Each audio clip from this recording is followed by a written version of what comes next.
We're Ramstar Games. I'm Kit. I'm Sean. I'm Sabrina. And this is our game, Beejected. It is a bee-themed strategy game, classic strategy game, but with a skin on it. It is good for 2 players, as we will demonstrate today, but it also scales up to 2 teams of 2 players. Each team will start with 20 tiles, and that works very well in 2 teams, which becomes 2 sets of 10. It is good for ages 10 and up. We did try it with younger, but it didn't work so well. It is easy to set up. This is going to be our layout of our box. It takes about anywhere from 30 seconds to a minute to set this game up and get rolling. The setup is essentially each team will get 20 tiles, either worker bee tiles or drone bee tiles, and they aren't double-sided. The goal of the game, of course, is to have more of your tiles face up by the end of the game. And each player, in this instance, will start with 3 specialty tiles. In a game of 2 teams, each player will start with 2 specialty tiles. Queen Zizi is the anchor of our game. She's the center tile, and she is impervious to gameplay, and this is what the hive is built off of. So, ultimately, she's a specialty tile, and players can play to any of the open sides of any of the specialty tiles in our game. So, the person who starts the game first is whoever ate honey most recently. And that's usually Sabrina. I consume a lot of honey. There you go. So, all right. So, my first move would be attach disease. So now that the tiles are touching, we can start attacking. So I'm going to attack Sabrina because along this sight line, I have another one of my bees in play, which means I can pinch this bee out, flip it, and convert it to one of mine. And in doing that, she sets me up to take back that bee because I can now place my bee here, line of sight, attack, And take it back. and take it back. As the game progresses, there's quite a bit of thinking that can be involved. So games do take anywhere from 15 minutes to 30, depending on how long you want to sit and think about things. We also have specialty tiles in the game, which can be used, and I believe that Kit is going to play one right now. This is the flower card, and I can place it either in an empty space, on a bee tile, either my opponent's or my own, but never on another specialty tile. And the flower allows me to flip over all tiles touching it. Right, so Sabrina's going to go with the classic pincer attack, and anything that is between her 2 tiles gets flipped over to her side. This is a sort of a classic go/reversey mechanic. It's not one that we see very often in games these days, so we think it's actually going to stand out and be quite unique in that regard.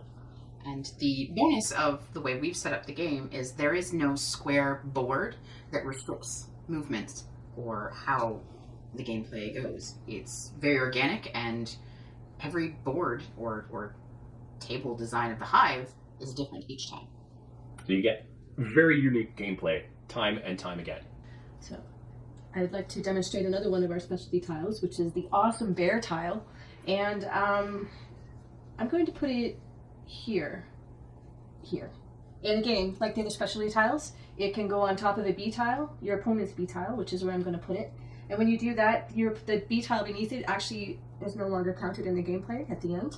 And what this does, the bears prevent any tiles touching it from flipping over. So we put a little bear paw token on it to remind players that they can't be flipped.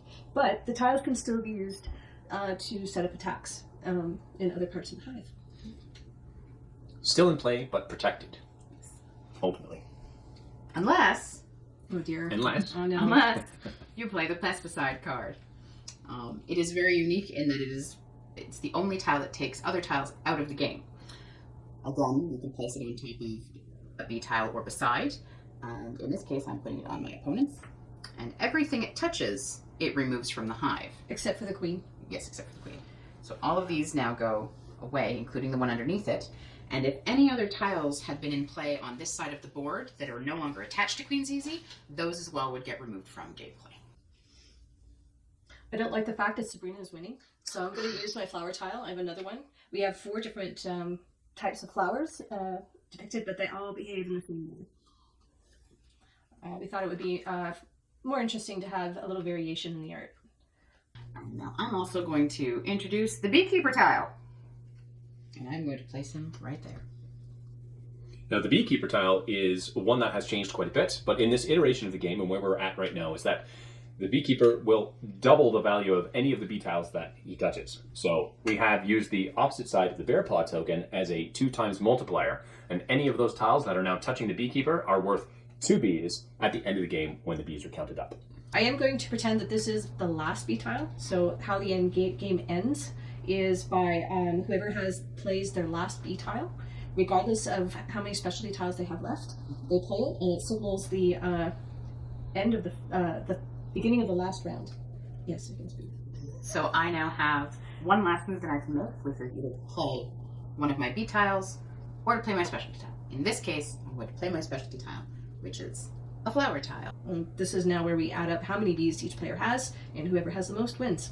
That's it. So in this instance, it looks like Sabrina is the winner, ultimately with 2, 4, 6, 8, 10, 12, 14 bees, drone bees, face up in the end to Kitty's 5. Sad and paltry. But there it is. Good game.